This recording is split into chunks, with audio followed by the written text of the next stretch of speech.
สวัสดีค่ะเยอรมันไทยอีสานเราจะมาอ่านภาษาเยอรมันกันมาดูที่จอดรถมาดูว่าเราจะมีที่จอดไหม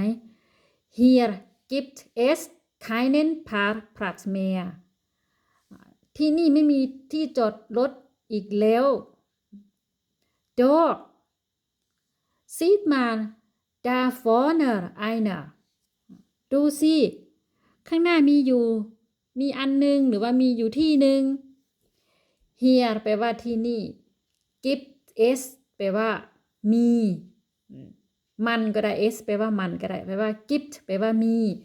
Keinen แปลว่าไม่ Parkplatz แปลว่าที่จอดรถ Here gibt es keinen Parkplatz mehr แปลว่าอีกแล้วไม่มีอีกแล้ว Dort แปลว่าใช่ Sieht man ดูสิ Sieht man ดูสิ Da vorne einer ข้างหน้ามีอยู่ที่นึง